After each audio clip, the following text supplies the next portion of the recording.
Olá, estamos aqui para mais um podcast do nosso Pod Doutor, o podcast do Hospital Evangélico.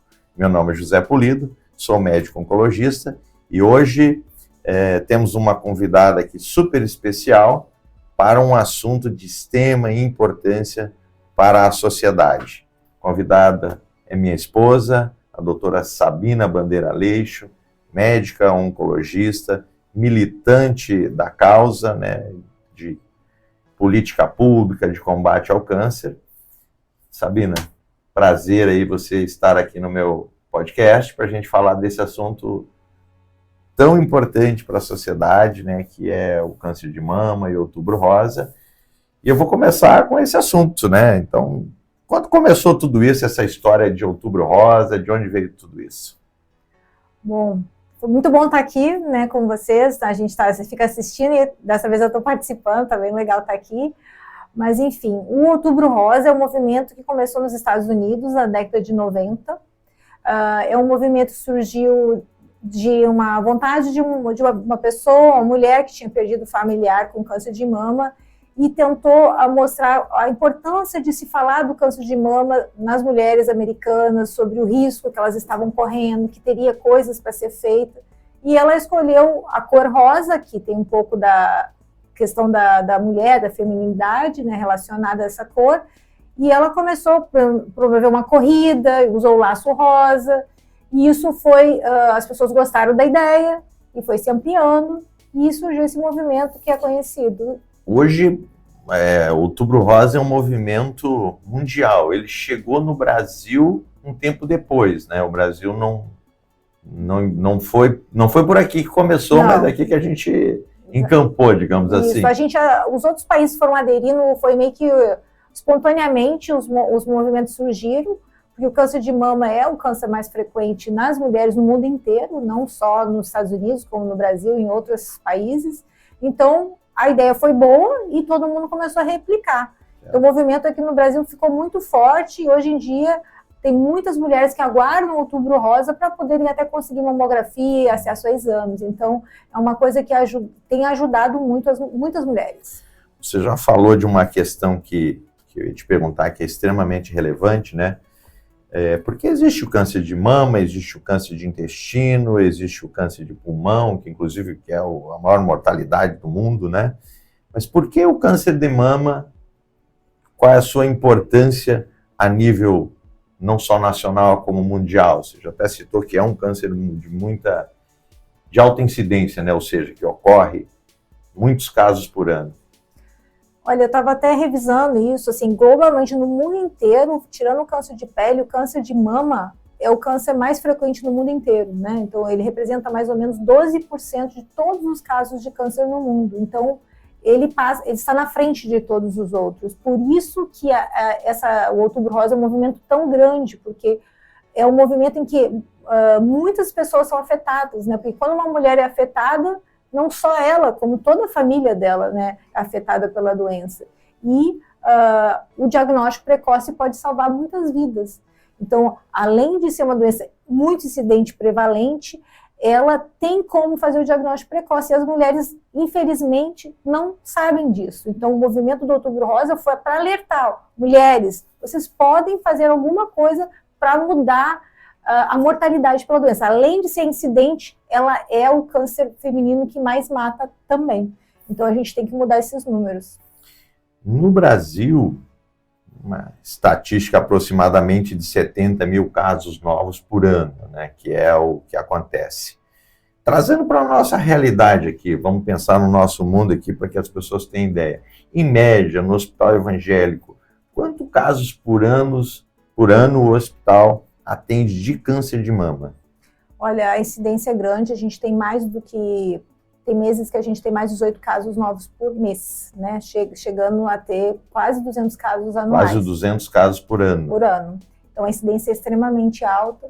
E o que mais nos preocupa é que a maioria não é o diagnóstico inicial. Então, a gente, apesar de todo mês, todo ano, quando a gente chega no Outubro Rosa, algumas pessoas falam de novo Outubro Rosa, de novo o mesmo tema. O problema é que a gente continua tendo muitos casos e, infelizmente, sem o diagnóstico precoce. Então, por isso que a gente continua tendo que falar, porque as mulheres ainda não estão conseguindo acesso aos exames, à informação e também a tratamentos.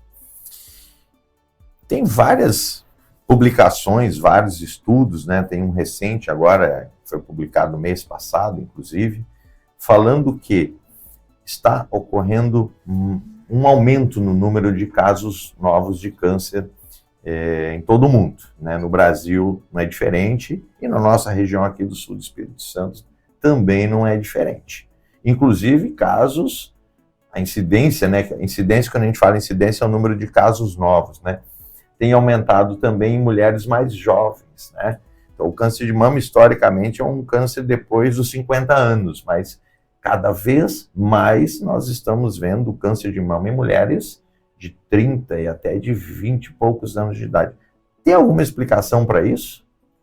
Ou pelo menos especulação para isso? Tem várias teorias, né? Mas o que mais se fala que é o estilo de vida, né? Que nós mudamos o nosso estilo de vida, a nossa alimentação, nossa falta de atividade física, a exposição a substâncias cancerígenas, e isso tudo vai se somando e cada vez mais a gente está vendo uma incidência maior, não só na mulher que é esperado com o envelhecimento, mas mais precocemente. Então, o sinal de alerta está ligado, as sociedades médicas estão falando sobre isso e muito provavelmente, quem sabe no futuro, a gente vai conseguir mudar as diretrizes de rastreamento, né, mudar essa faixa etária para a gente poder ter mais mulheres tendo acesso ao diagnóstico precoce.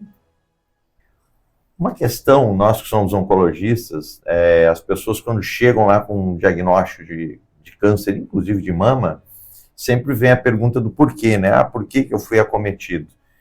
E é uma percepção que a maioria acha que o principal fator que causa câncer é hereditariedade, né? Como que é isso no câncer de mama? É mais hereditariedade ou o contrário? A hereditariedade não é o principal fator de risco? A parte genética hereditária não é o principal, né? 16%, assim, então a minoria dos casos está relacionada à história familiar. Isso é uma coisa que a população tem que saber, porque muitas pessoas só fazem exame, só procuram rastreamento se tem história familiar. Então, a gente precisa alertar a população que a grande maioria que tem câncer de mama nem tem história na família. Vai ser o primeiro caso, que a gente fala que é o acaso. Ainda não se sabe por que a gente não sabe pela medicina hoje por que algumas mulheres têm câncer de mama. A gente tem várias teorias, mas de fato a gente não sabe por que a gente tem uma grande maioria de mulheres tendo câncer de mama. A parte genética é a minoria, mas quem tem história familiar tem que ficar alerta, porque vai ter um risco maior, mas normalmente essa população já está mais ligada e ela procura fazer o exame mesmo sem sentir nada. Agora, a gente sabe algumas coisas que podem ser feitas para diminuir esse risco, né? Com certeza, e isso é muito importante a gente falar. Então, a gente tem o que a gente fala de prevenção primária. A gente tem coisas que a gente pode fazer no nosso estilo de vida que vai promover saúde e diminuir o risco da gente desenvolver doenças, e o câncer é uma delas. Então, a gente tem que fazer atividade física regular, tem vários estudos dizendo que a gente fizer mais 150 minutos de atividade física regular de moderada intensidade, a gente vai conseguir diminuir o risco de doenças e o câncer também. Alimentação saudável, com pouco açúcar, pouco processado, com muita verdura, com frutas e fibras, também vai nos dar uma proteção. Manter o peso ideal para nossa altura também ajuda a prevenir o câncer. Saber que a gente tem substâncias cancerígenas que, se expostos, a gente também vai ter o risco aumentado, como o tabaco, como produtos químicos. Existem profissões, tem um estudo que eu acho bem interessante, que mulheres que trabalham com salão de beleza, que usam produtos químicos, as mulheres, as cabeleireiras que manipulam, elas têm uma incidência maior de câncer de mama. Que não usa EPI, né? Não usa luva. Então, a gente tem fatores cancerígenos externos que a gente tendo uma exposição crônica contínua vai aumentar o risco de câncer. Então, as mulheres têm que saber, inclusive da profissão que elas têm, se elas estão sendo expostas a algum fator de risco. E é um somatório de fatores, né? Não é um fator que vai levar ou vai te proteger. O somatório de fatores é que pode aumentar ou diminuir a sua chance. Se você está gostando aí do nosso bate-papo, entra aí, se inscreve, dá um like e ajuda a gente a manter esse esse canal ativo com cada vez mais programas para responder principalmente as dúvidas, né, de vocês, da sociedade que nos assiste. Bom, outra questão, doutora Sabina, a mamografia, ela previne o câncer de mama? Porque às vezes o paciente chega e fala, nossa, eu faço mamografia todo ano e tive câncer de mama. É para isso que se faz mamografia, para prevenir o câncer de mama? Não, não é. Quando a gente fala que a gente está fazendo campanhas de prevenção, são campanhas de alerta da população, mas a mamografia é um exame para fazer o diagnóstico precoce. Então, ela não vai evitar que você tenha um câncer de mama, mas ela é feita no momento correto, sem a pessoa ter nenhum sintoma, ela vai detectar lesões muito pequenas. E aí, nessa fase inicial, onde a pessoa ainda não sente nada, que é só uma alteração no exame de imagem, a gente vai ter uma taxa de cura de 90%. Então, quando a gente faz campanhas de alerta, como no Outubro Rosa, a gente está falando de exames de diagnóstico precoce. Vai fazer o exame de mamografia, aquela mulher que tem a faixa etária que a gente recomenda, que é a partir dos 50 anos, sem sentir nada. A pessoa está assintomática. Então, você vai fazer o exame e você vai, infelizmente, poder ter uma surpresa de ter uma alteração na sua mamografia. Mas esse momento é o momento ideal para a gente conseguir curar. Quando a gente fala de câncer, claro que ainda tem, né, um tabu muito grande nisso, que acaba relacionando o diagnóstico de câncer com morte. Mas a gente sabe que o câncer de mama, principalmente o diagnosticado precoce, a grande maioria fica curado. No entanto, quando a gente olha as estatísticas de mortalidade de câncer de mama, a gente não consegue ver, apesar de tudo isso, a curva descer. A curva ainda continua alta e subindo. Por que a mortalidade ainda continua tão alta? A mortalidade tem N fatores para ela não estar caindo, principalmente em países subdesenvolvidos que nem o nosso. A gente tem a demora do diagnóstico precoce, porque as pessoas não têm acesso ao exame no tempo certo.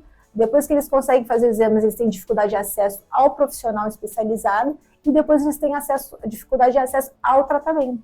Então, a gente está até fazendo mais diagnóstico, os diagnósticos são tardios e aí, nessa fase, a chance de cura é menor.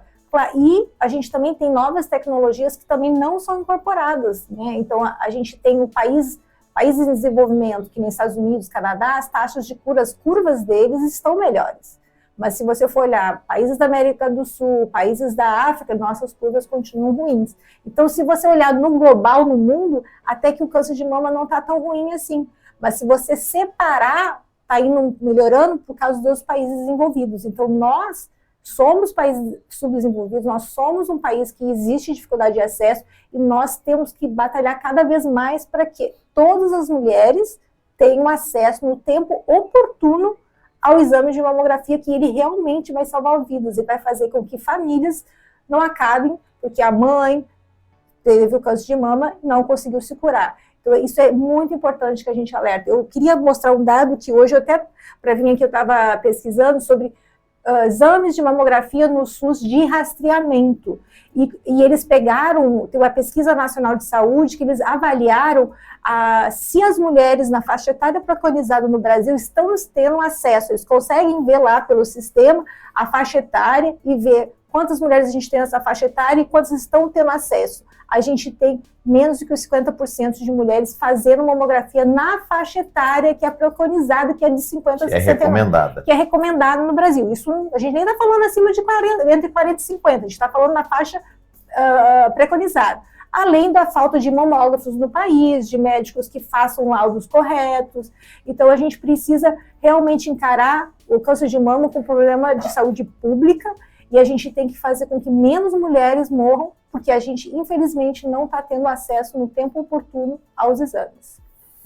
O diagnóstico tardio ainda é uma realidade do nosso dia a dia. E aqui nós estamos falando, eu e a doutora Sabina, pessoas que atendem pacientes com câncer de mama diariamente, e a gente percebe essa diferença no nosso dia a dia. A gente tem números da nossa instituição mostrando isso, né? E que essa falta de acesso, o diagnóstico tardio, está relacionado, sim, à falta de condições financeiras para se ter acesso. Então, o paciente com câncer de mama, que tem, por exemplo, plano de saúde, tem mais casos com diagnóstico precoce do que os usuários do Sistema Único de Saúde. Então, mostrando que aí tem, sim, uma dificuldade de acesso ao método diagnóstico precoce. Eu queria só falar uma coisinha sobre isso, então. Eu peguei esse dado nessa Pesquisa Nacional de Saúde, eles levantaram para ver que o acesso, e eles viram que as pessoas que não tinham acesso eram as mulheres de baixa escolaridade, baixa renda e da raça negra ou parda. Então, é um problema também social, né? A gente está tendo, assim, dependendo do lugar, a zona rural também acesso ruim. Então, dependendo da sua raça, da sua condição econômica e de onde você mora, isso vai comprometer a sua chance de ficar curada. Então, se você é uma mulher negra da zona rural, sua chance de fazer o diagnóstico precoce é bem menor. E a gente tem que lutar para que todas nós, mulheres, temos o acesso igualitário. Além disso, o diagnóstico precoce, que a gente diz, o que é diagnóstico precoce? É detectar um tumor pequenininho. Não só mortalidade está envolvido nisso, mas também a quantidade de tratamento ou o tipo de tratamento dispensado, né? Então, a abordagem depois do diagnóstico é diferente num tumor pequeno para um tumor grande. Por exemplo, se faz ou não mastectomia. Fala um pouco para a gente sobre isso, doutora Sabina. Bom, o estágio define muita coisa, inclusive a quantidade de tratamento que você vai receber. Então, na fase inicial, muitas vezes a gente só vai fazer cirurgia e às vezes um bloqueio hormonal, às vezes associado ou não à radioterapia. E a mastectomia vai ser utilizada em casos mais avançados, eventualmente num caso hereditário que a gente tem que fazer. Então, assim, quimioterapia, usualmente são para casos mais estágio 2 para cima, com comprometimento que a gente fala de linfonodos. Mas se você perceber, se você tem um amigo, um vizinho que já tratou um câncer de mama, você vai ver que a grande maioria das mulheres fazem quimioterapia. Por quê? Porque, infelizmente, o diagnóstico não foi feito naquele momento oportuno que a gente fala. A gente tem fatores para isso não acontecer, né? Às vezes tem uma causa da biologia celular dela, que foi um envolvimento mais rápido, mas a grande maioria faz quimioterapia porque ela não chega no tempo oportuno, porque ela não teve acesso ou conhecimento para chegar no momento mais inicial. Então, a quantidade de tratamento também vai aumentar dependendo da fase em que a pessoa vai chegar. Isso também aumenta, além do custo para o Sistema Único de Saúde, também dá muito mais morbidade para a família, assim, para a paciente e compromete toda a estrutura familiar. Porque fazer uma cirurgia, uma rádio e acabar o tratamento em 2 meses é diferente de fazer um tratamento de química que no mínimo é 6 meses de tratamento. Então a gente realmente tem que lutar por isso. Bom, o bate-papo está ótimo, nós estamos chegando no nosso final. Novamente aí, quem está gostando, dá um like para a gente, se inscreve no nosso canal. Você pode nos ouvir em várias plataformas, né? Doutora Sabina, Outubro Rosa está aí, está acontecendo. Aqui em Cachoeiro também vai acontecer. O que vocês estão programando aí para esse ano, para sensibilizar a população da importância disso e do acesso ao diagnóstico precoce? Olha, a prevenção é a chave, né, do sucesso de qualquer tratamento de saúde. O câncer de mama não é diferente, né? A gente tem como foco principal a conscientização da população da necessidade do acesso ao diagnóstico precoce, e esse diagnóstico precoce só pode ser feito através da mamografia. Autoexame, exame clínico da mama, não são exames que fazem o diagnóstico precoce. Então, o Outubro Rosa tem a ver com informar a população que elas têm direito e elas precisam ter acesso à mamografia. O recomendado aqui no Brasil é que todas as mulheres, a partir dos 50 anos, façam uma mamografia a cada 2 anos. Então, o nosso lema é levar essa informação para as mulheres, falar da necessidade da mamografia. Nós estaremos na Praça Jerônimo Monteiro fazendo a conscientização, com profissionais da saúde ajudando, orientando também em relação ao autoexame da mama, que é uma forma na população mais carente, que tem dificuldade de acesso, pelo menos que ela saiba, se ela tocar na mama dela e perceber uma alteração, que ela não espere, que ela procure. E acho que o que eu queria dizer é que a campanha nossa desse ano é um toque de cuidado, é um ato de amor, E acho que você que está nos assistindo, que se você não é mulher, mas tem uma mãe, tem uma filha, tem uma tia que possa ter câncer, o importante é que essa informação chegue para todas as mulheres, que nós mulheres nos unimos para que todos nós temos o acesso igualitário, que todos nós temos direito a ter chances de ficar curado do câncer de mama e temos todos para batalhar para que todos nós tenhamos acesso à mamografia. Então, a minha mensagem é isso, vamos nos cuidar e passar essa informação para todas as mulheres, e vocês que não são mulheres, mas são os homens da nossa vida, cuidem das suas mulheres, porque o câncer de mama ele pode ser diagnosticado na fase inicial e ele tem cura sim. Então, a mensagem que ficou aí da doutora Sabina para a população em geral, e ela foi muito feliz quando falou para isso, não é só para as mulheres, mas é para os homens também, que cuidem das suas mulheres, e as suas mulheres são suas esposas, suas filhas, suas tias, suas mães, suas avós, né? A melhor maneira de vencer o câncer é enfrentando ele de cabeça erguida. Fazer o diagnóstico precoce ainda é a melhor estratégia de cura para o câncer de mama. E, obviamente, né, desenvolver mudança no seu estilo de vida, no seu hábito de vida, para evitar o surgimento desse câncer que é o mais comum na mulher, e como a doutora Sabina falou, um dos mais comuns no mundo todo. Obrigado para vocês que estiveram conosco até o final. Doutora Sabina, obrigado pela presença. Obrigada. Sucesso aí no nosso Outubro Rosa e que a gente consiga sensibilizar o máximo de pessoas e, claro, sensibilizar também aqueles que desenvolvem políticas públicas para conseguir melhorar cada vez mais o acesso da nossa população para o tratamento oncológico.